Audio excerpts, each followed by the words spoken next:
First of all, thank you all for coming. We appreciate coming to the straight line training. First, I'm going to play a little clip for you, and then we're going to get right into it, okay? We're going to make this a fun training, exciting, a lot of energy, and there we go. We're going to go quickly through the moves.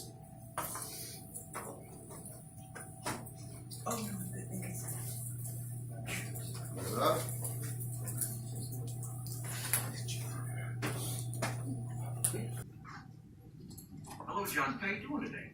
I mailed in my company a postcard a few weeks back requesting information on penny stocks that had huge upside potential with very little downside risk. Does that ring a bell? Okay, great. Well, reason for the call today, John, is something just came across my desk, John. It is perhaps the best thing I've seen in the last 6 months. If you have 60 seconds, I'd like to share the idea with you. You got a minute? Name of the company, Aerotime International. It is a cutting-edge, high-tech firm out of the Midwest awaiting imminent patent approval on a next generation of radar detectors that have both huge military and civilian applications. Right now, John, the stock trades over the counter at 10 cents a share. And by the way, John, our analyst indicator could go a heck of a lot higher than that. Your profit on a mere $6,000 investment will be upwards of $60,000. Exactly, you could pay off your mortgage. John, one thing I can promise you, even in this market, is that I never ask my clients to judge me on my winners. I ask them to judge me on my losers because I have so few. And in the case of Aerotime, based on every technical factor out there, John, we are looking at a grand slam home run. 4,000, that'd be 40,000 shares, John. Let me lock in that trade right now and get back to you with my secretary with an exact confirmation. Sound good, John? Great. Hey, John, thank you for your vote of confidence. And welcome to the Investors Center. Bye-bye. All right. We all know that scene, right? Don't we? Oh, yeah. Don't you like how he sounds? Yeah. Doesn't he sound confident? Doesn't he sound in control?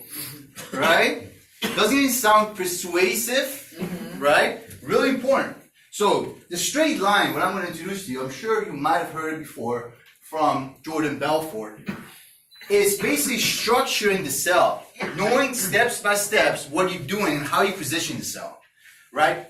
Normally, you're probably already doing it. There's two different kinds of level. Unconscious competence, right? Unconscious incompetence. The moment you structure a cell and you are in the level of unconscious competence, like Don Kelly, Kevin Toyota, you automatically doing the cell without knowing it. You're following the steps. But if you don't know, you don't know. So what I'm going to show you what a straight line is about, right? And Wolf of Wall Street is all about the straight line, right? But also, as you know, my team, the Wolfpack, we're all about the straight line. So what I'm going to do, I'm going to break it down for you, what it is. It's going to look a little weird at first, but I'm going to go over it for you in a second. So basically, every cell is the same. You're gonna tell me no, Pourya, you're pretty crazy because every cell is not the same. It is the same if you think about it in certain ways, right? So I want you to imagine the cell like this. The first, right, we open, close.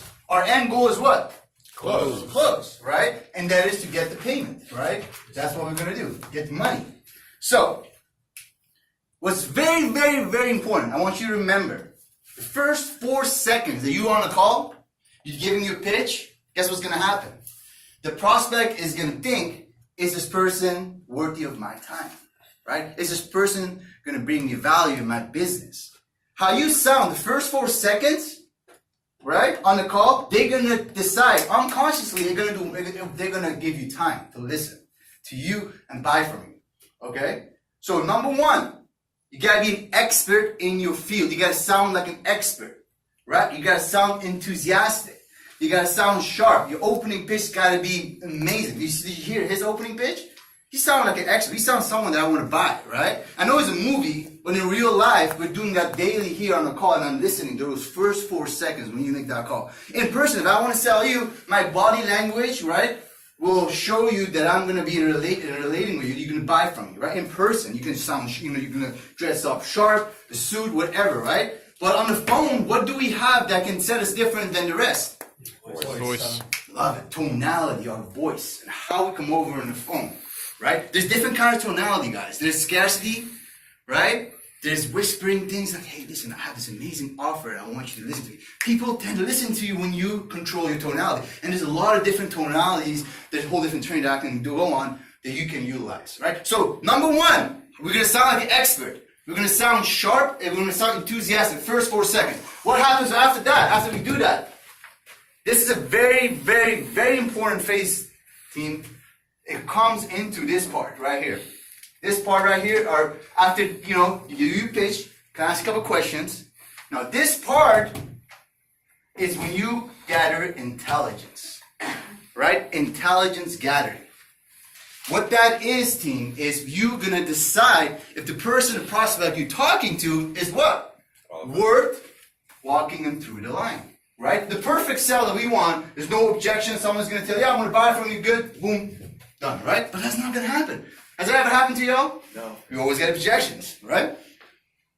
This part right here is what? Intelligence gathering, right? When you gather your intelligence right here with asking the powerful, good questions, you will determine yes or no if they're worth your time. Ladies, gentlemen, a lot of times I'm seeing a lot of people forcing someone that is not qualified. What I like to call a waste of your time. And I'm going to tell you, if you make $100 today, that can be your leads, it can be your prospecting, cold calling, whatever. $100 you make 100%, 80% of those dials are a waste. Not going to buy from you. Get that right now in your mind. They're not going to move forward with you. No matter what you do today, they're not going to buy from you. So why are we going to push someone that is a waste, bring them all the way down, spend 40 minutes, an hour with them, and then send them nowhere, and guess what? I'm not going to. I'll call you back. Who has sent orders out and never came back? Oh, yeah. What does that tell you? They're just a waste. Now, you tell me, Pourya, but there was times that, people told me they're going to, I sent an order, they still came back, or there were times that, I was able to close the deal afterwards. And that's fine. It's all about one or two things, certainty, right? Is the customer certain about a couple things that is actually worth buying from you, right? Number one, is the customer sold on you or the product? Right? You or the company. Where are they in uncertainty skill?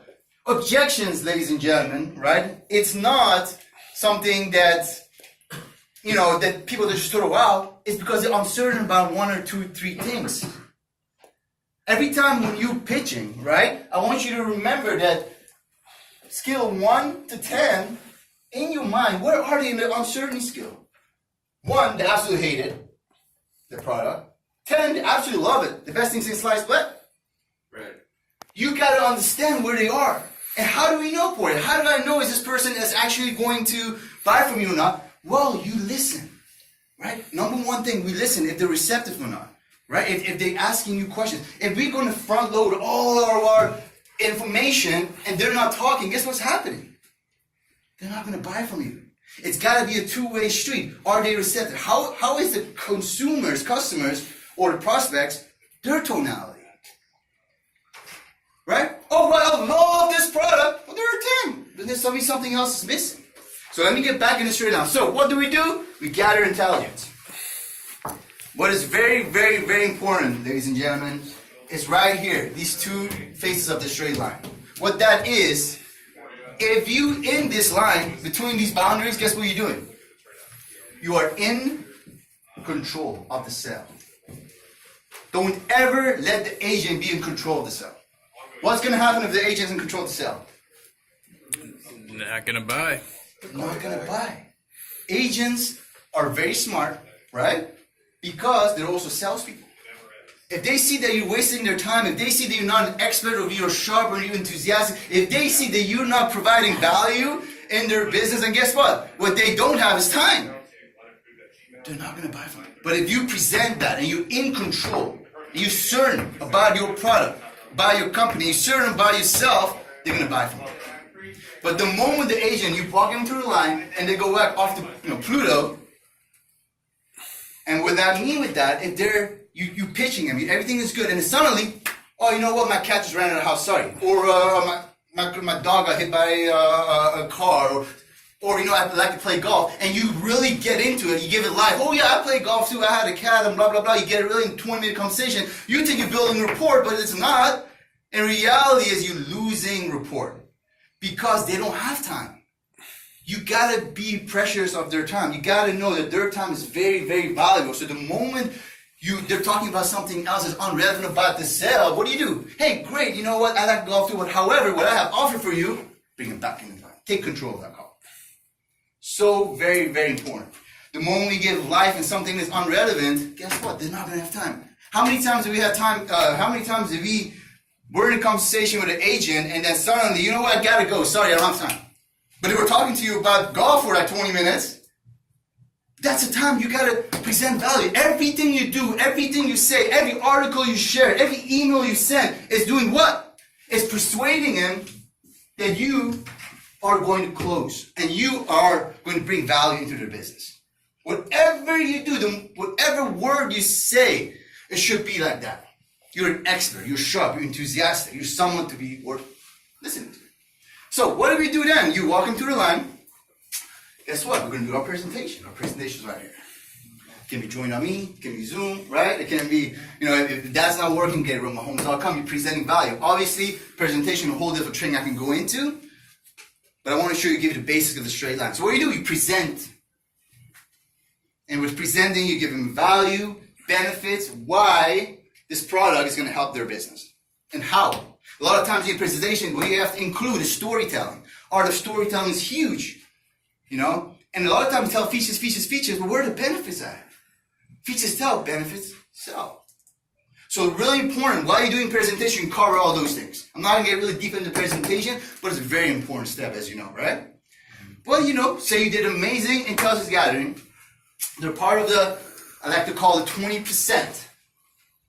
And 20% is different than 80%. They're going to buy from you, right? They're worth listening to. There's someone that you think, you know what, this person might move forward with me if I do a good job. Well, you can break that up too, right? So there's buyers that are in power, which means they can use your product, but they can also go without it. They can go to somewhere else, or they have Zillow or Realtor.com. And they take what?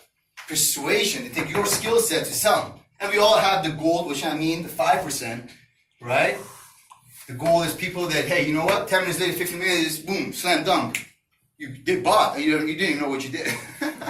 They were just ready, right? Maybe someone else called them and set them up, right? Maybe they got a commission check from Zillow or a commission check from where they're selling a home. Whatever it is, they were ready to buy, and then you call them the perfect one. And I promise you, you make $250 a day or $200 every single day, you will get the 5%. It's just a matter of our art of creating your luck. It's not luck, it's creating your luck, right? You're setting yourself up for success. That's why we always tell you, make a lot of dials. It's just because we want you to get in here. And there's different ways of straight line prospecting is to go prospect only for the 20% and not 80%, but that's a whole different subject. Because I want to make this really basic. All right, cool. So are we understanding this part really quick? Yep. Yes. Right? Buyers of power and gold. The majority are buyers of power. So what do we have to do? We have to convince them. We have to be in control. Right? We have to build a rapport. Keep building rapport. Consistency, the moment you say hello, the moment you close. Always, always build rapport. Really, really important. So, now you tell me, Pourya, what do I do? How do I gather intelligence? How do I do a good presentations setting? Well, I always tell you, the front half of the sale, you need to ask open-ended questions. Why? Because they open up to you. When they open up to you, you find out the things that is missing in their business, past experiences, maybe future results that they want to achieve, maybe future pain that you can gather, but asking open-ended questions that you can utilize and drop it at the end and close it. Right? But not every sale is going to be perfect. Right? So we're walking them through the line, right? We do our presentation and everything is good, right? And then what? First time, what are you going to do? You're going to ask for the sale, right? But ladies and gentlemen, When I ask for the sell for the first times, I know that I have to put my sleeves up, and I know that's the time that actually the sell starts. Because I'm waiting for that no. I'm waiting for that, I gotta think about it. I'm waiting for, I gotta talk to my husband. I'm waiting for, it's the wrong time of the year. Be prepared for that. Don't be surprised. It's part of it. And that's gonna always come after you ask for the first time. Now what do? We get the objection, which I don't even want to call it objection. I call it smoke screen of uncertainty. Smoke screen of uncertainty for what? Product, your company. So product, your company. So what do we do when we get that first smoke screen? I'm going to tell you what not to do. Number one, don't be like, oh, you know what? This is the best product I have, and why you got to think about it? Don't do that. Or handling with a strong objection, giving the smoke screen life that it actually becomes an objection. No, we're trying to figure out, ladies and gentlemen, where they are in the uncertainty scale. And what do we have to improve on? Because remember, everything we share is convincing them that why our product is better than our competition and why they got to move forward, right? So we got to figure out what it is. So when they give us that smoke screen, I got to think about it, right? And it's usually like 10, 14, 15 same objections you get, smoke screens. Be prepared. Don't give a laugh. Instead, deflect. What I mean with deflect, for example, hey, this is what I have to offer to you, blah, blah, do my presentation, and then this, I got to think about it. Yeah, I get it. I totally understand you got to think about it, Mr. Agent. But let me ask you this question really quick. Does this idea, does this product make sense to you? Does this program make sense to you? You know what the program makes? Makes sense. Where are they in the number 1 to 10 regarding product? 5. Exactly. There are 5. So what do we have to do? We got work to do, ladies and gentlemen. So what we do, this is art of looping. Who has heard of looping before? Yes. Perfect. So what we do when we get that? Simply knowing where they are. There are 5. You will never close them. What you gotta do, you gotta loop it back to the presentation mode, right? Get into it, but then you gotta do something better. Don't front load all your information in your presentation. Here's a little trick I'm gonna give you. Don't give everything you have right away, because I gotta think about it's gonna come. So have some ammo, right, for later on that you can utilize. And when you have that ammo, and you can bring it back. So, and after you do that, say you bring us up to a 10, now they start selling the product, right? And you're walking them through the line, right? You're doing a great job, but at the same time, ladies and gentlemen, I want you to make sure you gotta sell yourself and sell the company. Where are they with you and the company? Do they trust you? Well, Pourya, I don't know. How can they trust me if I just call them in the first 5 minutes? You introduce yourself. Mr. Agent, if you were doing business for me for 2 years already, and if I have given you all the leads and business already, imagine you already did that. Would you say I got to think about it? Probably not, right? Probably move forward with me. Right? So you got to, I like to call it the Forrest Gump. Forrest Gump. Have you seen Forrest Gump before? Yeah. When he walks into that bus, the bus driver was like, the bus driver, he didn't want to go in the bus because he didn't know the bus driver. But the moment the bus driver introduced himself simply, guess what it is? He walked into the bus, I went in. So I call it Forrest Gump approach. Introduce yourself, simply tell them about yourself. Let them relate with you. You guys all are amazing. You guys all are unique. Something special each one of you have. Relate that with them. Let them know that message. Who you are. And then tell yourself, right? Sell your company same time. And we're bringing them back. Guess what? I'm telling you, you're going to get another objection right here before you try to close them. Remember, we had open-ended questions. Now we're going to go to what?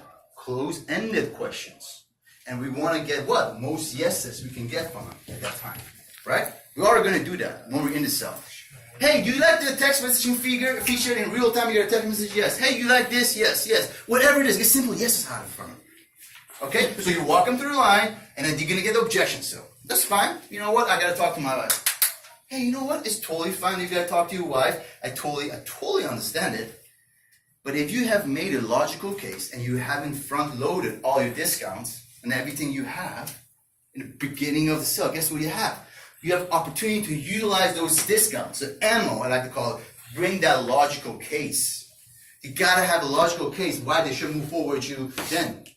Yeah, you know, I understand you gotta talk to your wife, and I totally get that, but you know what, Joe Smith right there, I was just talking to him, and Joe Smith told me that he really, really wanted this opportunity, and he actually liked that 30% discount on this $1,000 deal. So I'm telling you, if you don't do this right now, Joe Smith's gonna buy. Now, let me ask you this, future pain, right? Is that gonna hurt your business if Joe Smith gets more sales than you this year? Yeah, he's in my market. So why don't you want to take advantage of this now, Mr. Agent? Now I'm giving you. See how I build that logical case and see how my tonality changes? That is a sell. You got to make sure you have your logical, emotional takeaway. Whatever you got to do, utilize that in order to close it. And then you move on. You have your close-ended questions, right? You build a logical, emotional case.